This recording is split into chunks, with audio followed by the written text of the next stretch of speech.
The 2-1. Grounded over third, but Joey Chitla, what a catch! Over at the hot corner, Joey Chitla robs a RBI single from Carter Crone. They're down 2-1 here in the bottom of the third, the 0-2. This one lifted back over second, could be trouble, it will fall.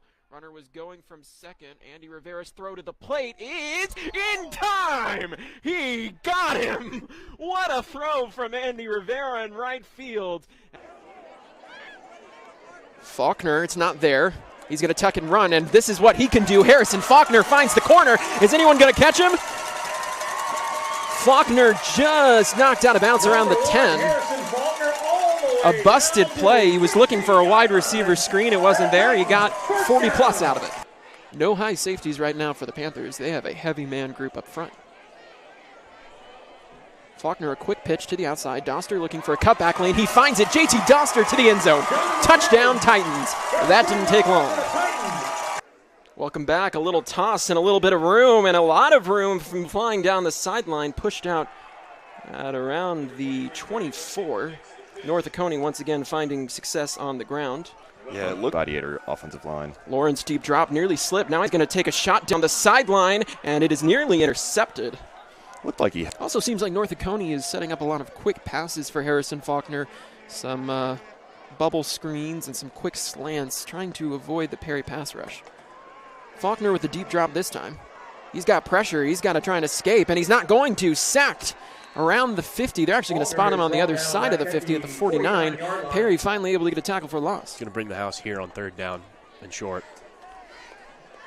Now, if you're North Oconee, does that invite the play action deep shot, knowing maybe that you have 2 plays to get this first down? I think so.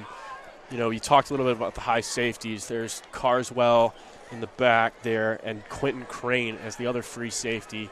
So, you might take a shot, especially when it's so short and you've got the speed on the outside to maybe run a empty set. Faulkner immediately pressured. Faulkner has a long way to go. He takes a shot downfield. He's got his man at the 10. Reverses and down to the 1. Right on cue, the Titans do take a shot.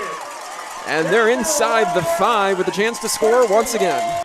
I think that's something that's not appreciated enough about this Titans team. You look at the offensive numbers that they've been able to put up through 3 weeks now.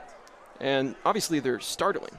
But the defensive stats, they've only allowed 7 points. Little slip screen to the wide receiver in the flat. He makes a man miss, stays on his feet, finds some room cutting back. And he's going to get back some of the lost yardage and a little bit more down at the 25. Downs. They have trips to the bottom of the screen. This could be a bubble screen. No, it'll be another inside run. A physical play from Joby McCannon, still going. So Brooks Benton had an RPO option on that play. He could have pulled it and moved to the slip screen to the trips at the bottom, but instead he decided to give it right down Main Street, and the running back carried a tackler about 15 yards. So. And it appears they're staying fairly heavy for this upcoming first down. Yeah, 2 tight ends in the formation. Takes a snap. Does not give it to McCannon, and he goes to the end zone for Dickerson. That was not able to get it, but it looks like he was pulling on the jersey of Deshaun Brown. That was a bad read by Brooks Benton. He had Harrison Luke coming across on a post route, and Luke had his man beat on one-on-one coverage, and he decided to go to his seam route on the edge. Benton did not go through his progressions well right there. On that note, we were at North Oconee County High School doing our interviews yesterday, and they were having their team dinner, and they said, seniors, get up, you guys get food first. Almost the entire conference room stood up. There was like 5 or 6 people still sitting at the tables after that order, so it's not really an advantage for the seniors. Benton on third down, little slant crosser. He's got his man across the 50 towards the 46. Now on that note, obviously so much experience for this season, but you look ahead to next year, there's a lot of lost faces in that locker room and a lot of responsibility on some young guys. Now, we talked to Coach Arndt yesterday, and we asked him about Brooks Benton because a lot of the attention has obviously been with Harrison Faulkner, and rightly so. But we asked him, is Benton the guy who's going to get the keys to the kingdom? He's only a sophomore, but he's currently second on the depth chart when it comes to the quarterback. And Coach Arndt told us, obviously there's a lot of time between now and then, but yes, Benton being groomed to be that starting leader to continue the dynasty for the Titans. He brings a man across him. Play action. And it's knocked down at the line. Lawrence was looking for a crosser with Zaylen Sheets, was unable to find him. Look.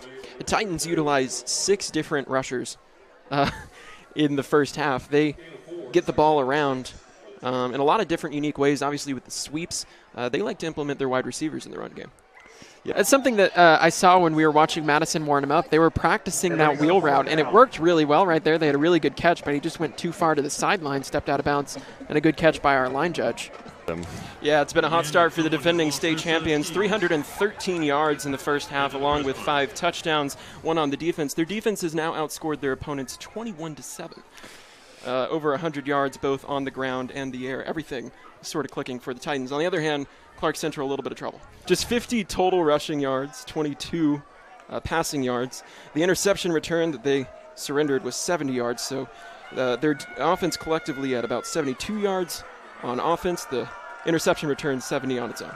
Amari Brooks, the starting tight end, and Dallas Dickerson, starting wide receiver, are out tonight, which makes Braxton Goolsby a huge factor in tonight's game. Harrison Faulkner is going to be under pressure with Perry's front 4 tonight, so Harrison Faulkner being able to find a consistent, reliable outside wide receiver is going to be crucial. Braxton Goolsby has been that guy tonight in this season.